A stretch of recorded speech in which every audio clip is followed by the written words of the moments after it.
안녕하세요. 오늘은 남북국 문화에 대해서 볼 건데요. 우선 남북국 하면은 바로 통일신라랑 통일신라랑 발해가 있죠. 문화하면 뭐예요? 바로 유학이랑 불교가 어떻게 전파되고 발전했는지 요거에 대해서 보면 되겠어요. 우선 통일신라 먼저 가볼게요. 통일신라의 유학 발달과 불교에 대해서 보면은 유학은 이제 왕권의 강화를 위해서 유학을 정치적 이념으로 삼았다고 했어요. 그리고 국학을 설치하죠. 학교를 신문학대 설치합니다. 그래서 국학을 설치해서 유학을 전문적으로 교육을 시작하는데 우리 삼국시대 보면은 고구려에 유학 교육기관이 있었죠. 바로 중앙에는 뭐 태학, 지방에는 경당이 있었다고 그랬어요. 그리고 백제랑 신라는 없었고 이제 신라는 통일신라 시대에 와서 국학을 세우게 됩니다. 자, 그리고 이제 국학을 세웠으니까 이제 시험도 봐야죠. 학교를 세웠으니까 시험도 봐야 돼. 그 시험이 뭐냐 하면은 독서, 삼, 품, 과입니다. 요거는 원성왕 때 세워져요. 원성왕 때. 때 독서상품과를 시행하게 되는데 국학 학생들의 유교 경전 이해 수준을 평가하면서 이를 통해서 관리로 손발하는 거예요.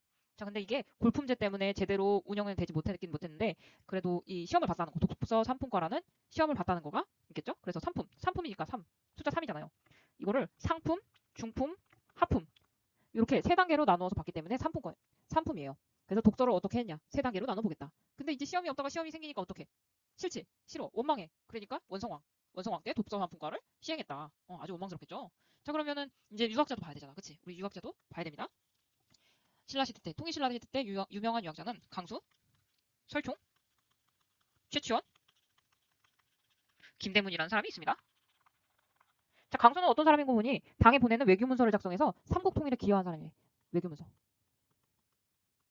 그러니까 아주 글발이 장난이 아니었던 거죠. 당에다가 글을 보내가지고 이제 삼국통일에 기여를 했다는 거는 이제 칼 한 번 안 들고 이제 붓으로서 싸웠다는 얘기 아닙니까? 그래서 외교문서를 작성했다. 글이 기깔나게 좋았다. 강수를 줬다. 외교문서로. 자, 그러면 설총은 뭐였냐? 이두를 정리했어요. 이두를 정리해서 유교 경전을 우리말로 쉽게 풀어 썼다. 쉽게 썼다. 옛날에는 이제 글이 한자밖에 없었잖아. 그러니까 한자를 음과 뜻을 빌려서 우리말로 적는 표기 기법이 따로 있었어. 그래가지고 그것을 이두라고 했는데 이두를 정리한 사람이 설총이다. 자, 치치어는 뭐 했을까? 치치어는 바로 당의 빈곤과에 합격합니다. 이거는 빈곤과는 뭐냐면 외국인을 대상으로 한 시험이었어. 당에서 보는 건데 거기에 합격했다는 거는 어마어마하게 공부를 잘했다. 그래서 뛰어난 문장으로 이름을 떨친 사람이 치치원입니다. 김대문은 뭐 했냐? 김대문은 뭐 했냐면 화랑정기를 모은 화랑세기를 썼습니다. 음, 화랑세기를 썼다. 화랑세기의 작가는 김대문입니다. 자, 이렇게 가볼까요? 자, 그러면 불교의 사상과 대중화에 대해서 보면은 불교의 사상 발달과 대중화 어떻게 발달되고 어떻게 대중화가 되냐. 첫 번째 스님이 계셔. 이걸 불교에서는 통일신라 시대 때 유명한 스님이 세 분이 계신데 바로 원효, 그리고 의상, 그리고 해초. 이 세 분만 보면 됩니다. 원효는 일심사상. 뭐냐면 일심사상이에요. 상을 바탕으로 종파 간의 조화를 강조하는 이 화쟁 사상을 주장했어. 화쟁. 근데 이 화쟁이 다투고 막 싸우고 막 이러는 게 아니고 조화롭게 잘 지내자 이거를 얘기한 거예요.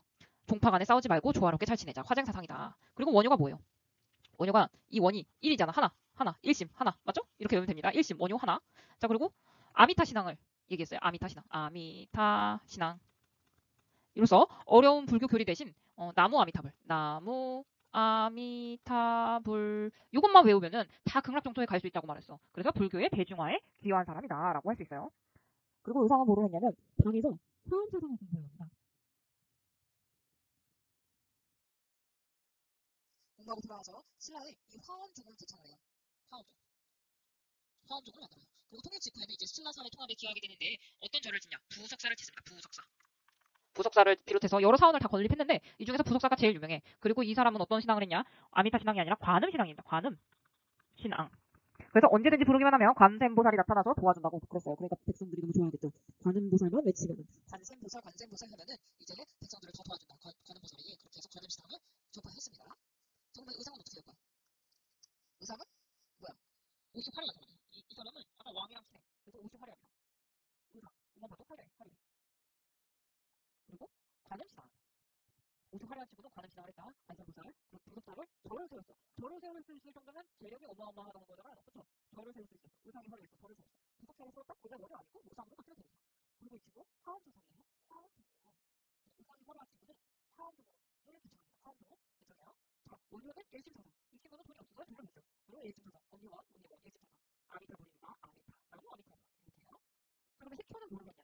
우리 해초는 그거밖에 없어. 직접 인도에 갔다 와서 그 경험을 기록한 왕오천혁국전을 씁니다. 이 왕오천축국전이라는 거를 저술을 하게 되는데 이 인도에 갔다 왔잖아요. 인도가 뭐야? 불교 발상. 불교가 발생한 거를 직접 갔다 온 거예요. 근데 그 거리가 얼마나 멀겠어요? 지금 중국에 갔다 오는 것만으로도 어마어마하게 먼 거리인데 인도까지 갔다? 대박 나죠. 근데 거기에서 과연 그 길을 신통했어? 신통하지 않았겠지. 거기에서 죽지 않고 돌아와서 이 글을 썼다. 근데 생명력이 끈질기죠. 생명력이 끈질긴 잡초 같은 녀석이다. 잡초. 그래서 해초다. 잡초 아니고 해초다. 그래서 이거 어마무시하게 긴 왕오천축 국전을 썼다. 이 잡초 같은 녀석이. 이렇게 외우면 됩니다. 자, 다음으로 가볼까요?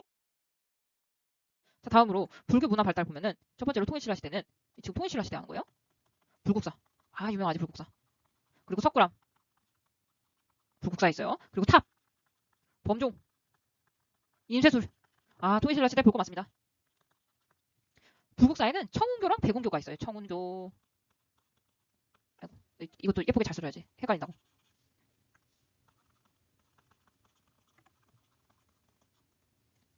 그리고 경주 불국사 삼척석탑이 있고요.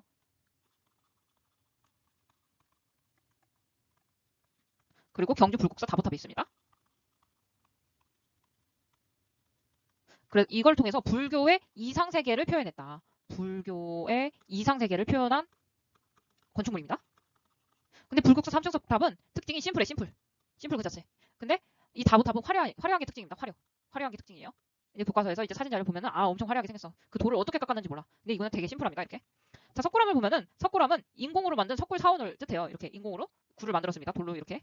완벽한 수학적 비례가 특징이야. 완벽한 무슨 비례? 수학적 비례를 썼다. 뭐가? 이 석굴암을 지을 때. 그래서 불상 조각의 아름다움으로 높이 평가받고 있는 게 이 석굴암입니다. 완벽한 수학적 비례 나오면은 이 석굴암을 떠올려주세요. 돌로 이 석굴을 만들고 돌로 깎아가지고 여기에다 부처님 상을 이렇게 채웠어. 사진 자료 보면 알 겁니다. 교과서에 다 있어요. 자, 그러면 탑을 볼까요? 탑은 이중 기단 위에 3층으로 쌓은 석탑이 유명해. 3층 탑이 유행합니다. 왜? 삼국을 통일했으니까. 그쵸? 그래서 3층 탑이 유행하게 되는 거예요. 그래서 경주 불국사 3층 석탑이 있다고 그랬죠? 그리고 또 뭐가 있냐면 경주 가문사지 동서 3층 석탑이 있어요. 이거는 가문사지 동서 3층 석탑은 쌍탑이야, 쌍탑. 동쪽과 서쪽이 탑이 구조가 똑같이 같은 구조와 같은 규모로 조성되었어요. 그리고 복잡하면서도 화려하다는 거. 이 다보탑. 복잡하고 화려하다고 그랬죠? 그리고 경주 불국사 다보탑 있고 그 다음에 볼 것은 신라 말에 선종이 발달했잖아. 선종이 발달합니다. 신라 말에. 교종과 선종이 있는데 그중에 신라 말에는 선종이 유행하게 되는데 이에 따라서 승탑이 만들어져요. 승탑이라는 것은 이제 승려들의 사리를 담은 탑을 말하는데 그 탑이 이렇게 생겼어. 그리고 그 앞에 탑비를 세워. 탑비를 세워서 이 승탑은 누구누구 스님의 승탑이고 그 업적은 어쩌고저쩌고 이렇게 쓴 게 유행을 하게 됩니다. 승탑과 탑비가 유행하는 게 바로 신라 말에 선종이 등장하면서 유행하게 돼요. 자, 그 다음에 범종을 봐야지. 범종이 뭐냐면 그냥 종이에요. 이렇게 생긴 종. 이제 매년 새해마다 띵띵띵 종 치잖아요. 그런 종을 말하는데 통일신라 시대에는 상원사 동종. 이거는 우리나라에서 남아있는 범종 가운데 가장 오래된 종이에요. 상원사 동종이. 그 다음에 성덕대왕 신종이 있습니다. 이거는 최고 오래된 거고 이거는 최고 큰 거야. 큰 거. 성덕대왕. 이름만 봐도 커 보이지? 자, 그리고 인쇄소를 보면은 바로 무구장강 대다란의경이 있습니다. 요거는 세계에서 가장 오래된 목판 인쇄술물이에요. 세계에서. 가장 오래된 글씨도 대박 길어. 무구장강 대다란의경 된 목판이야. 나무로 만들었어. 인쇄물. 실내 인쇄술과 제지술의 수준을 보여주는 거죠. 목판으로 찍은 건데 이게 목판으로 찍어서 인쇄를 한 거예요. 그러니까 이 종이가 아주 오래됐는데 지금 발견됐잖아. 지금까지 남아있다는 거는 오래된 종이가 지금까지 남아있다? 그러면 그 종이의 기술이 뛰어났다라는 거를 보여주는 거죠. 자, 그리고 성덕대왕 신정에 대해서 한 번 더 설명할 거는 이거는 무게가 19톤이야. 19톤. 아주 거대하고 무거워요. 이거는 또 뭐라고 또 부르면 에밀레 종이라고도 불러요. 에밀레 종 들어봤어요? 에밀레 종? 에밀레 종을 칠 때 에밀레 하는 소리가 나가지고 에밀레 종이라고 한대. 성덕대왕 신종이. 다음으로 가서 발해 문화 봐야죠 이제. 발해 문화. 발해 문화 하면은 유교하고 불교로 또 나뉘죠. 일단 유학 발달부터 봐야 될 거냐 유학. 유학을 중시했어. 다 중시했지 그때. 그래서 통치 이념에 반영하고. 근데 여기 또 학교를 세워야 될 거 아니야. 바로 주자감. 무슨 감? 주자감. 발해는 주자감. 통일신라는 국학. 고구려는 태학, 경강. 오케이? 계속 반복해주고 있는 겁니다. 자, 그러면은 주자감을 설치해서 여기서 유학을 교육했고, 그리고 유학생들이 또 당의 빈곤과에 합격했어. 이 시대 때는 다 당의 빈곤과 시험을 보는 게 유행이었나 봐. 그리고 정해 공주가 있고 정효 공주가 있습니다. 아, 발에는 공주가 있어. 무슨 공주? 정해 공주와 정효 공주가 있어서 이 둘의 공주님의 묘지석에 유교 경전의 내용을 썼다 이겁니다. 자, 그리고 불교 문화 발달 보면은 지배층을 중심으로 불교가 발달해. 발에는 지배층을 중심으로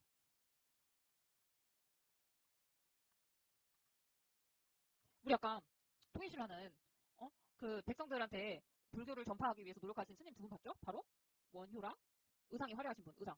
그쵸? 그래서 원효가 뭐야? 온리원. 그거. 1심 사상. 그치? 그리고 의상은 뭐예요? 화엄정 개창, 화엄정. 그리고 원효는 아미타불, 아미타신앙. 의상은 관음신앙. 관음증이 있었나? 의상 화려하게 입고 관음증이 있었나 보지? 관음신앙. 이렇게 외우고요. 자, 지배층 중심의 불교 발달은 바로 발해야. 여기는 백성을 별로 생각하지 않았어. 그 불교 전달할 때. 자, 그래서 불교를 어떻게 발달했냐? 불상, 석탑, 묘탑을 보면 됩니다. 불상, 그 다음에 석탑, 아니야. 불상, 석등. 그리고 뭐다? 묘탑. 발에는 불상이 이불병 자상이라고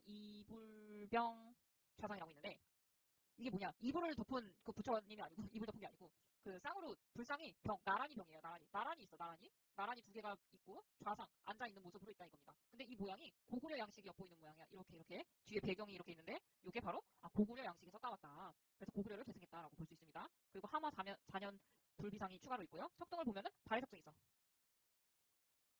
발해 석등에는 이 밑에 영꽃 무늬가 이렇게 있어요. 무늬가 있어요. 이것도 무슨 영향? 고구려 영향이다.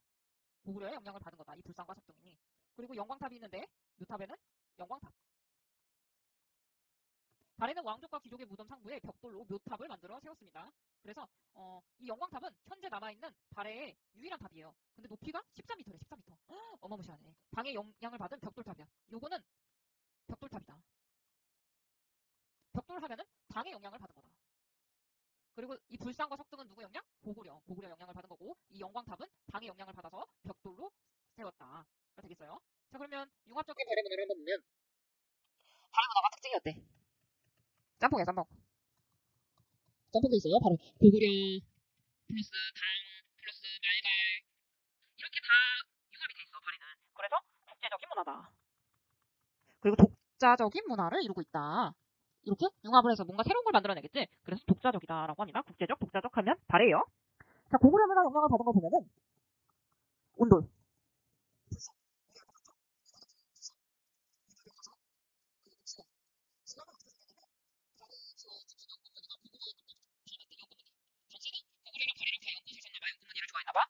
기와의 연꽃무늬. 그리고 석등. 석등에 뭐라고 그랬어? 여기 밑에 연꽃무늬 있다고 했지? 응? 이렇게 연꽃무늬가 밑에 있단 말이야. 그리고 석등. 그리고 정화공주는 있다. 정화공주가 있어.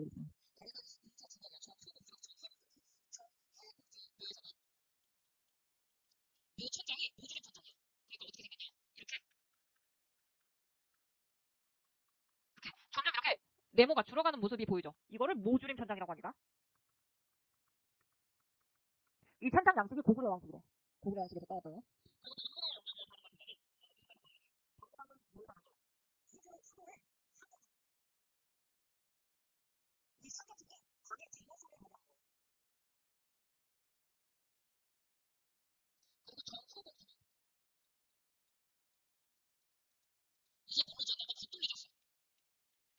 우리 벽돌하면 다 당문화라 그랬어요?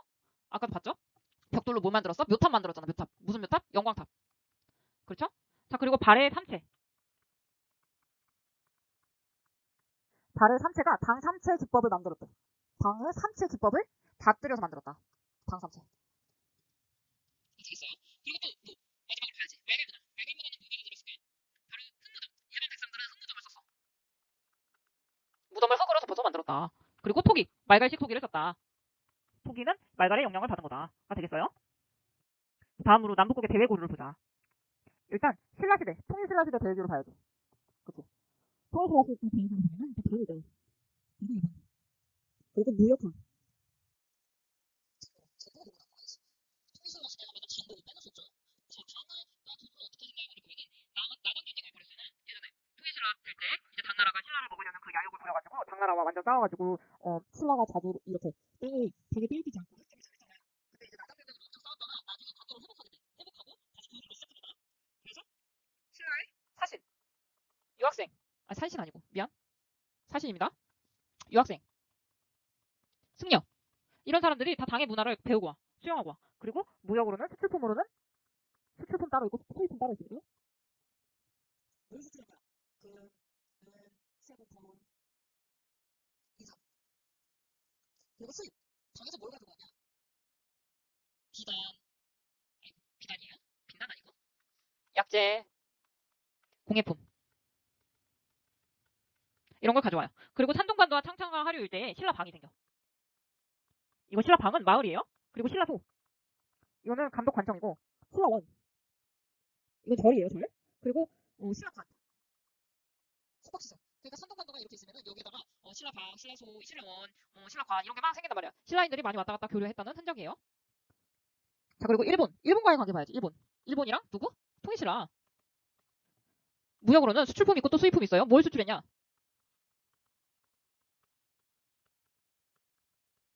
수출품은 금속. 그러니까 당에서도 금속 제품을 금은 세공품을 보냈잖아. 그러니까 신라가 그 금은 세공 기술이 뛰어났나 봐. 금속 제품 그리고 모직물.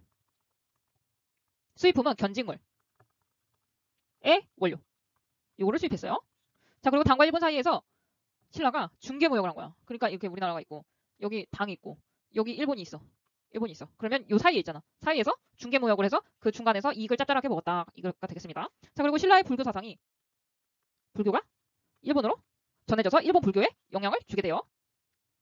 이거 있잖아. 의상 봤죠 우리. 특히 이 의상의 무슨 사상? 화엄 사상. 자 의상을 잘 입어. 의상을 너무 예쁘게 잘 입어. 근데 어떻게 입어? 엄격하게 잘 갖춰 입었다 해서 의상입니다. 자 화엄 사상 엄청 엄격했나 보다. 자 의상의 이 엄격한 화엄 사상이 일본 불교에 영향을 주게 되었다로 보겠습니다. 자 다음 무역강을 보자.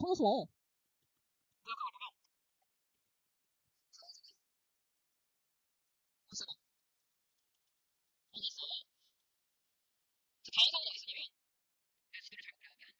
이렇게 대충 그려보자. 다항성은 여기 있었고 울산항은 여기 있었어. 자 그래서 다항선으로 뭐 중국하고 이렇게 산동반도 여기 산동반도랑 교류하고 이 울산항으로 자 일본이랑 이렇게 교류를 하게 되는 겁니다. 그리고 이 울산항으로 또 누가 들었는가 하면은 여기에 아라비아 상인이 왕래하는 현장이 있다. 사람들이 이쪽으로 왔다 갔다 했다. 그래서 신라의 이름이 이슬람 세계에 알려지게 된다. 신라의 이름이 이슬람 세계에 이렇게 아라비아 상인을 통해서 알려지게 되었다가 있습니다. 자, 특히 요거를 알 수 있는 거는 신라의 괴릉이 있어, 괴릉. 이 신라 괴릉의 무인상이 아주 특이하게 생겼어. 아주 눈이 부리부리하고 여기 턱수염이 이렇게 난 무인상이 있어요. 괴릉 무인상 쳐보면은 눈이 이렇게 쌍꺼풀이 짙어 부리부리. 그리고 턱수염이 이렇게 얼굴을 다 뒤덮인 이런 무인상이 있는데 그건 우리나라 사람은 절대 아니잖아. 이렇게 아라비아 상인을 이렇게 표현했다고. 그 앞에 지키고 무덤 앞에 지키게 해가지고 당과 신라의 서역의 교류를 짐작하게 하는 이 무인상이 있습니다. 자 그러면 우리 마지막으로 장보고 봐야 되잖아. 통신라에 장보고 이거는 9세기 이후 완도에 뭐를 설치하냐? 청해진을 설치해요. 청해진을 설치해서 당시에 있었던 신라의 해적들을 다 수탈하게 됩니다. 이게 완도가 있습니다. 여기 뭐야? 우잖아. 여기 뭐야? 여기 방한선. 있었죠? 자 그러면은 청해진을 중심으로 또 어떻게 하냐? 여기 청해진이잖아요. 청해진을 중심으로 이렇게 당과 신라, 일본을 여기 또 일본 있죠, 일본. 연결하는 이 해상무역을 장악하게 됩니다. 누가? 바로 장보고가 해상무역의 왕이었다. 해적도 수탈하고 장만왕이었다. 자 그러니까 여기 보면은 울산왕이라고도 이렇게 일본과 연결이 되어지고 이 완도 청해진으로도 이렇게 일본과 연결이 되었다. 이거 볼 수 있습니다. 자 이제 마지막, 진짜 마지막은 당연히 대우를 봐야지. 또 참, 아이고 오늘 참 글씨다. 처음에 당 봐야 됩니다. 당 그리고 뭐 봐야 돼? 일본 봐야지. 그리고 신라 봐야 됩니다. 당이랑은 문왕 때, 무왕 때는 당이랑 싸웠고 문왕 때는 이제 당과 친선 관계를 수립합니다. 이제 친하게 지내자 문학 때 싸우지 말고 친하게 지내자 이렇게 돼요. 그래서 승려 학생들을 당에서 보내가지고 선진 공부를 수행하게 되는 모습을 볼 수 있죠. 그리고 무역품 봐야지. 무역품은 수출. 뭐 수출이냐? 그리고 수입 봐야죠. 수출품은 말, 모피, 철, 인삼. 자 그러니까 우리나라에서는 주로 인삼을 줬네 당한테. 신라에서도 인삼 갖다 줬잖아, 그죠? 근데 이제 발음은 좀 북쪽 지역이니까 이제 말이랑 모피 같은 거를 주게 됩니다. 자 그럼 수입품은 뭐 가져왔냐? 바로 비단. 당이 아주 비단이 뛰어났나 봐요. 신라에서도 수입품으로 비단 팠죠? 자, 일본과는 뭘 무역했냐? 당과 신라를 견제하기 위해 처음에는 일본과 친선 교류를 했어. 이제 외교적으로 이제 여기가 당이 있고 일본이 있고 여기가 발해가 있잖아. 그러면 당하고 일본하고 이렇게 손잡았으니까 발해도 누군가를 손잡아야 돼? 일본이랑 손잡아야지. 그래서 서로 견제에 들어가야 되잖아요. 그쵸? 그래서 그런 목적이었는데 나중에는 이렇게 무역품도 주고받게 된단 말이야. 무역품 봐야지. 수출품, 수입품 봐야죠. 뭐를 수출했냐? 바로 또 모피, 인삼. 수출하는 건 비슷해요. 자, 수입은 비단, 귀금속. 근데 당시 우리나라 사람들은 이제 비단을 좋아해가지고 비단을 자꾸 당한테도 가져오고 일본한테도 가져오고 그랬나봐. 자, 그러면 신라 봐야죠. 신라랑은 또 당이 어떻게 교류를 했냐. 초기에는 신라랑 대립을 했어. 그치? 사이가 안 좋았다고. 근데 발해와 당의 관계가 안정된 뒤에 이제 문왕이 발해랑 당이랑 이제 우리 싸우지 말자, 친선관계 하자 이런 이후로는 이제 신라와도 교류를 하게 되는 거죠. 문왕이 하는 거예요. 신라와도 사이좋게 지내자. 문왕이 또 일본 이렇게 교류하고 당도 교류하고 다 교류합니다. 문왕 때. 그리고 신라도를 통해서 신라와 교역을 하게 된대요. 신라도를 통해서 신라와 교역하게 됩니다. 신라는 특별히 신라도가 있어. 신라도가 뭐냐면 신라로 가는 길이에요. 이렇게 우리나라가 있다고 하면은 여기 위에가 발이고 여기가 신라이고 아니야? 네, 그치 신라지 신라. 자 그러면 길이 신라도가 어떻게 나냐? 이렇게 이 동쪽 길을 따라서 이렇게 신라도가 생기게 됩니다. 자 여기까지 해볼게요.